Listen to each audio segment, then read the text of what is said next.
Greetings everybody and welcome to another video. This week we're taking a look at global news in the very astute one more video about this guy. We're talking about Advent Children Sephiroth because this is my last chance to make a pitch, guys, to change some people's mind or potentially reinforce some people that what they're going to do will be generally really good value. Because Sephiroth, if you want to put a single bullet point on this character, it's the curse status effect. The curse status effect is very powerful and incredibly unique to Sephiroth and only in Sephiroth in the Fire Element. But as you can see, that doesn't stop Sephiroth on JP from appearing everywhere, even in teams that you don't think he should be there. Or, you know, just fire-based teams. Or potentially Earth. Okay, that's the wrong Earth part. Oh my goodness. I know I scrolled through here and saw a bunch of places. Just pretend that it worked out perfect. There you go. The fire version of Sephiroth is essentially everywhere on JP. I would say that approximately from my experience in Arena this week, which has stayed well and truly over 5,000 and into the 1 to 2,000 range for the most of it, Sephiroth is probably in 60 to almost 80% of the parties that I've seen. Is it because he's a bonus unit? Sure, but it's the fact that he's in every single combination of elements, characters, physical or magical, or support or not support. It doesn't matter. This character is essentially everywhere. And given that some people have been critical about him for not being incredibly high DPS, this must show you that, well, he is essentially a very popular character. And two, it's actually worth the actual hype. And it's mainly just because Sephiroth's curse status effect is so strong. And let's level for a second, really quickly. Yes, his DPS is never going to be as insanely high as some of the other characters. And that's okay, because let's take a look at, another character who's right on our screen here, Ashenmont. Now, imagine Ashenmont is a 10-story build, essentially 14k HP.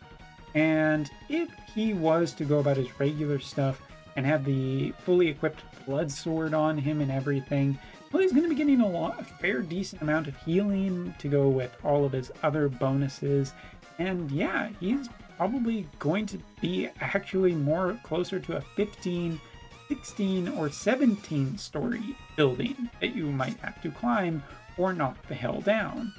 Okay, this metaphor isn't super great, but the point being is that, yes, there's a lot to get through with these characters, and Sephiroth essentially knocks out a large portion of what makes these new characters so strong, and one of the reasons why he's slapped on with every Tom, Dick, and Jane in the entire game right now. When you are canceling out healing and re-raise from a new status effect that is very accurate at landing on characters, well, guess what? It works very good. And I don't really need to show this because I will just vouch for it completely. I don't need to show you that the status effect works. I've shown that in previous videos. There's an incredibly high chance of activating, and the only thing that really exists out there right now is the Trust Mastery Stone, or in terms of reasonable things to run in a competitive match. That Trust Mastery Stone that gives 25% curse resistance, that's as good as you're going to get. And it still is only going to, knock off 25% essentially of the chance of curse happening. So curse is still going to happen a bunch. But removing all that healing really does level the playing field. And it is, I cannot stress this enough, it is essentially the reason probably why, Kadaj as well doesn't have incredibly high DPS. Because otherwise katanas would be insanely too good. But Sephiroth is probably the most universal character, not in terms of everybody can get him. Because obviously, Tifa is the one that everybody got.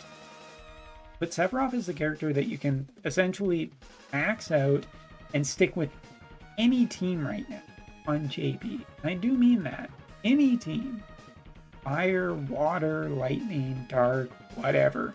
And stand a much better chance, because where Ashen Mont and Spring June and Gilgamesh are essentially characters that mostly are just incredibly strong, they gently prop up other characters by just how strong they are. Sephiroth does kind of level the playing field, and he does take a lot of strength, Geostigma, from his opponents. And I do think that is really, really good. So am I saying that every single player must get him? No, not everybody's going to have the resources. Some people are going to go different routes, and that is okay. I do see teams where it's all the strongest characters still do lose to just generally good greatsword teams of Cloud, A2, and Spring June. It works really well. And Gilgamesh is also another factor that is really, really strong. Damn, I forgot to update before doing this video. But yeah, when it comes right down to it, for people who are curious, I do think that Sephiroth is one of my incredibly high recommendations. I know this comes in a season where it seems like we're just constantly recommending more and more characters where all of these seem really, really good.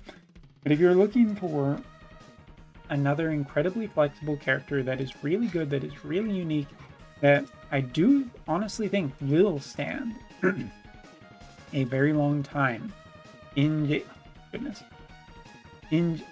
terms of being relevant, I do think that this is going to be the character to get. And yeah, it's only from a month ahead in JP, but it is looking pretty good right now. The only thing that might change the evaluation is that once Sephiroth leaves the bonus unit from Arena, maybe we see less of him, but I'm not particularly putting much stock in that.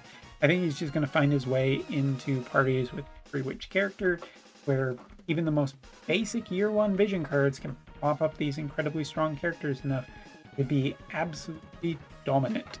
But yes, Sephiroth I think is really good. As for the VC, it is definitely a nice get for him in the following week. But yeah, this character is not necessarily the highest DPS because he doesn't need to be.